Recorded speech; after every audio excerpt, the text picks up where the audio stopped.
examine that in a different way. So I've started to, I've taken kind of my theoretical thread from a lot of authors writing in the general area of ontological insecurity. It's kind of a general framework that a lot of stuff gets thrown under. But basically the idea is as social life kind of becomes eroded and deregulated via neoliberalism, partial, shaky outlooks in the job market, these sorts of things, people look for mechanisms to secure their worldview. And one of the ways that they can do this is reacting punitively to other people, the people that violate their moral boundaries. As Young says, to declare one's values as moral absolutes, to declare other truths as lacking in value, to draw distinct lines of virtue and vice, to be punitive and excluding rather than permeable and assimilative. So this works out really well in Kansas. This is from the Pew Center on the States. This was done in 2007 at the end of the year. And I have some multivariate models that I won't talk about here, but this is just a simple question: what is the greatest problem facing Kansas today? And this is at the cliff or the precipice of the economic collapse in 2008. And even in 2008, and with all these other social problems facing average citizens in a relatively low crime state like Kansas, you can see jobs in the economy are number one, but closely behind the biggest problems that Kansas should be concerned with are crime and drugs. Okay, and the face of rural crime, as we've seen, is methamphetamine. And what I think this gets at is what Howard Minnick calls a crisis of whiteness. Right? So as things change in rural communities, just like deindustrialization and racial segregation brought with it the scapegoat of the crack cocaine problem for all the issues that were going on in the inner city, so too methamphetamine is a nice scapegoat for all the problems facing rural Americans. The rise of the corporate agribusiness, shrinking labor market opportunities, just different things that are happening in their lives. They're looking to assert some sort of control. And I think this breaks on racial lines, and it's evident in all white people, roughly all white communities.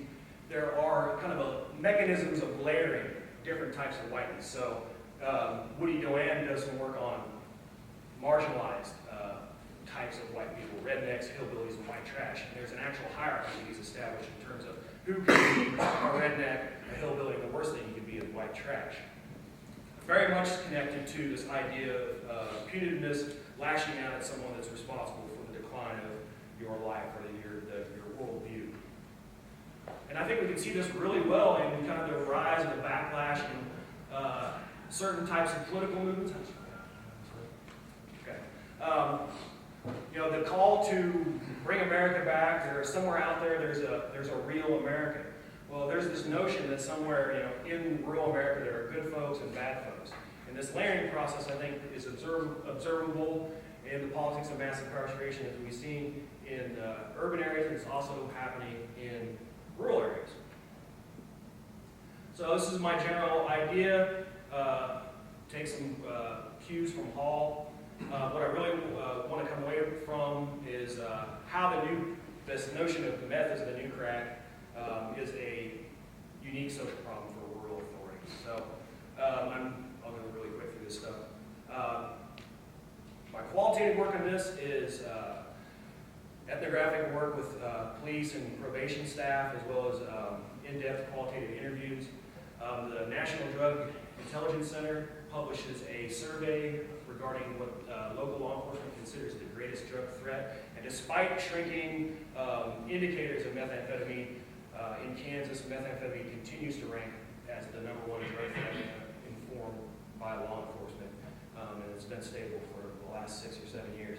And it particularly breaks out in an interesting fashion between city and rural environments. You can see it is different between these two contexts. So I'll kind of get at that. I'm doing comparative work between a major city, Wichita, Kansas, which is the largest city in the state, and then a number of rural law enforcement agencies. And this is kind of what I've developed as themes thus far. Rural law enforcement acts as cultural scripts in the absence of minority populations. So just as Hunter Colin said, race matters, but when race isn't as visible, whiteness becomes the issue.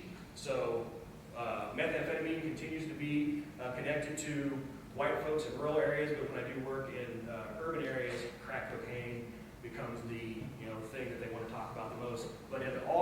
because marijuana is the most commonly used drug of abuse. I also think that meth allows law enforcement officers to legitimize their job in maybe a small town police department where people would assume nothing happens there. And I've had people say things like, you don't know what these people can be like. It's the biggest risk of my job, dealing with somebody that's high on meth. Okay. I will close up because out of time. Okay. Last little thing that Chambliss had to say about the racialization of the inner city core. Working white class youth in suburbs and small towns are functional equivalent to the ghetto. Thanks a lot.